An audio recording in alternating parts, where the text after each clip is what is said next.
Yes, I have bought the most insane wagon, and yes, it is actually one of 96, so it's a little bit rare as well.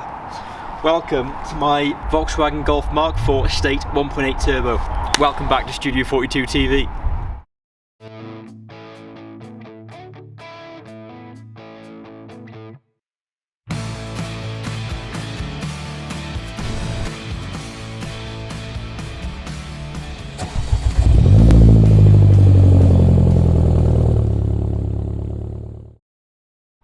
Now, parked behind me is my beautiful, new to me, one of 96 Volkswagen Mark IV Golf 1.8T Estate. Now, I was looking for a Volkswagen specifically because I like Volkswagens, and I've mentioned in a few previous videos that I have a bit of a soft spot for the Mark IV because I've had two already. Now, under the bonnet here is the AUM 1.8 Turbo that was in the Mark IV Golf GTI. So as you can see by this 1.8T badge at the back, it is not badged as a GTI because they didn't make the GTI in an estate form.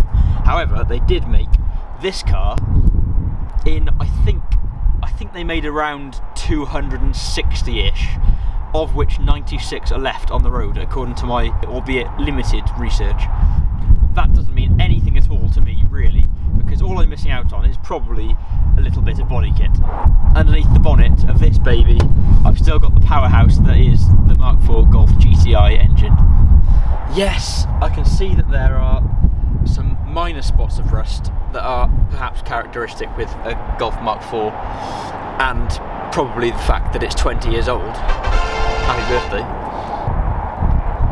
But what of it? There's two little spots at the back and that's it, and frankly, the rest of the car is in really, really good condition. So yes, you did hear me correctly, this car has just had its 20th birthday. Now, there are various era-specific features that really exaggerate the age of the car. However, there are some features of this car that I'm really, really impressed with.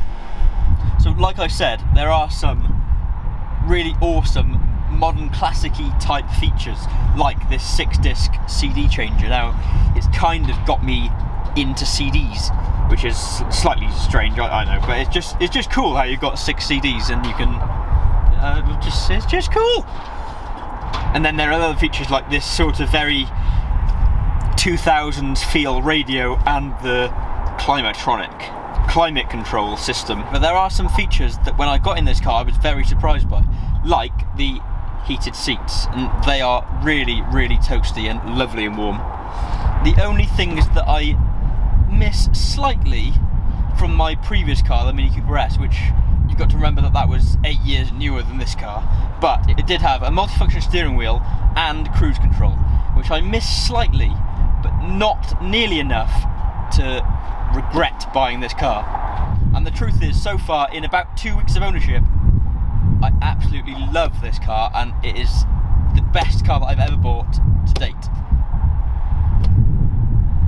Another amazing feature about this car is the factory fitted Recaro full leather seats. Now, yes, there's these fancy leather seats that are really, really comfortable and very supportive. We've also got this really handy armrest in the middle that folds up and down, and there's also a little secret compartment. Well, it's not very secret.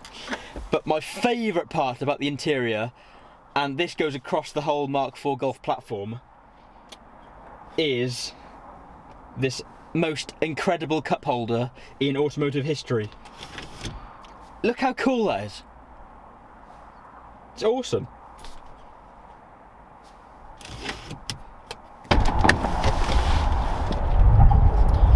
So, if you can't tell, this car isn't actually stock. The only visual cues that you would have noticed is that it's slightly lower than standard. There has also been a hell of a lot of mods done to the engine by the previous owner before I bought it. So from factory, it has a KO3 turbo that's on all the AUM Mark IV Golf GTI engines, and that engine pushes out about 180 brake horsepower. Now, this particular car has been tuned to a whopping 220 horsepower, and that's just the first level. I mean, there's plenty of room for much more horsepower in the future, and we'll get onto that in a second. I've got in front of me here a list of the stuff that they've done to the car previously. Now, half of the stuff I don't know, I have a clue what it is, so doing stuff to this car is going to be a massive learning curve for me as well. However, I'll read the list out anyway. You've got new OEM Bosch coil packs, new BKR70 NGK spark plugs, you've got forged 007 7P diverter valve, tech oversized tip, we've got a ram air filter, we've got a N249/SAI delete, I don't know what that is, we've got a capture cam, we've got a KO3S hybrid turbo, so that's replaced the standard KO3 turbo, we've got the oversized polished exhaust manifold, and we've got the 2.5 inch stainless full exhaust system, and that is manifold back, so it has had a cat delete, but we won't tell anyone about that. The suspension has had polybush top mounts and front wishbones, ball joints, NGT extreme coilovers, so as you can see it's slightly lowered. Got Falcon ZE310s tyres, and on the front it's got the Mark 1 Audi S3 312mm brake rotors with Brembo pads. All of that results in, plus a map, 220 brake horsepower. Also added to that map is a pop and bang map, which I'm slightly undecided whether I like it or not, but I'll let you decide that for yourselves. When I bought it, the mileage was on 127,000, and it's just yesterday it ticked over 130,000. The car does also have full service history until 100,000 miles. As I said earlier, the bodywork is in really, really good condition, and it looks like it's been looked after very well. Now, as you will be able to tell, this car is absolutely filthy. I haven't washed it since I've had it, so I think the first port of call now is to go straight to the hand car wash, and I'm going to go and give it a clean.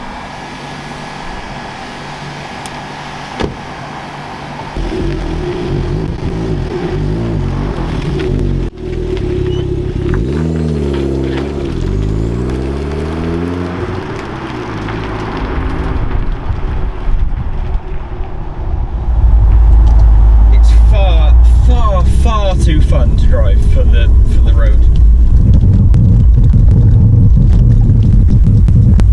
As I will demonstrate in just a moment.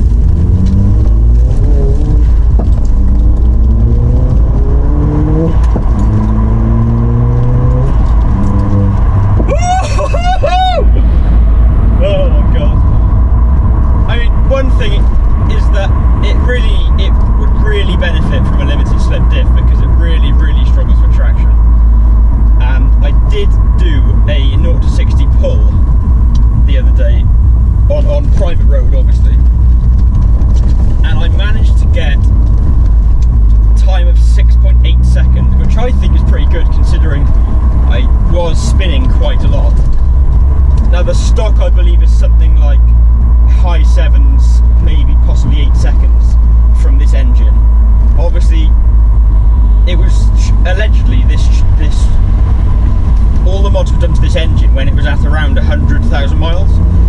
So before then, it would have lost a few horses from factory, being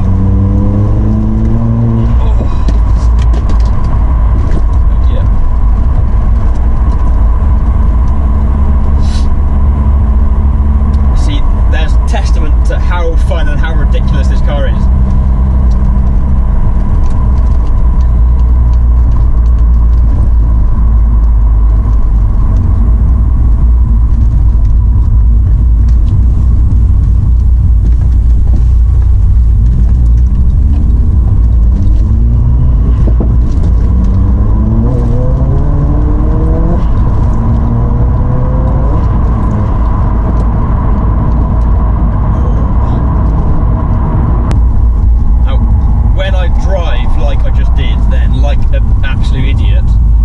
I do get 13 mpg average, which isn't great, but then you don't buy a car like this for good fuel economy, do you? So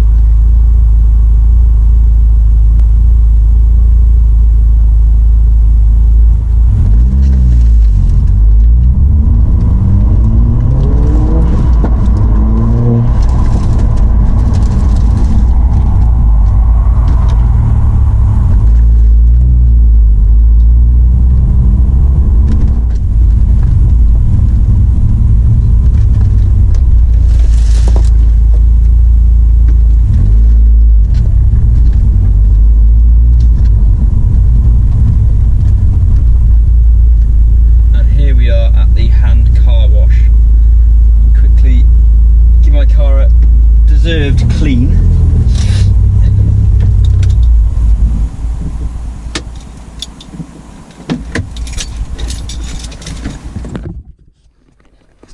Hello.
There we are, much better. There we are. Can't actually see anything. Yeah.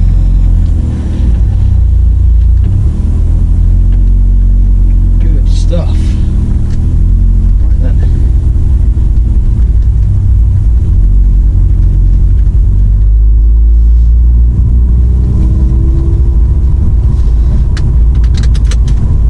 I know those car washes aren't the best, but it'll do for now. I really needed a good old wash.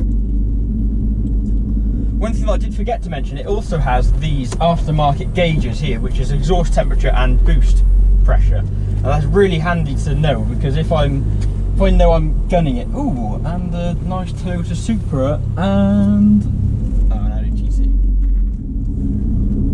I've just pulled over to get some final shots. I think the sun is just going down, so I should be able to get some really cool, nice shots in this, well, Morrison's car park. Never mind. Also, just before you do switch off, another really cool feature that I forgot to mention is the fuel filler button. And I know most modern cars have it, but this is 2002, 20 years old, as I said.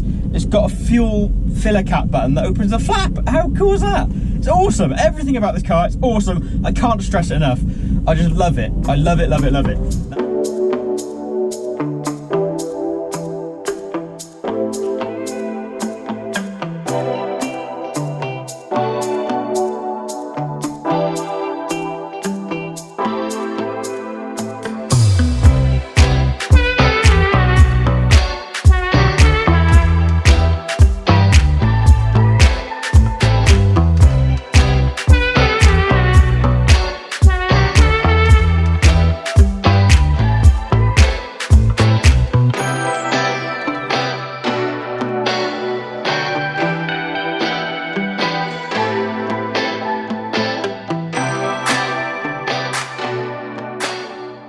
Thank you for watching. Don't forget to hit subscribe if you haven't already.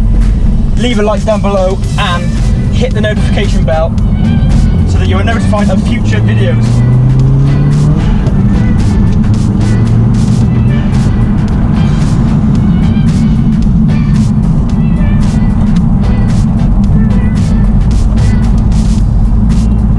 This car's an absolute weapon. Absolute weapon.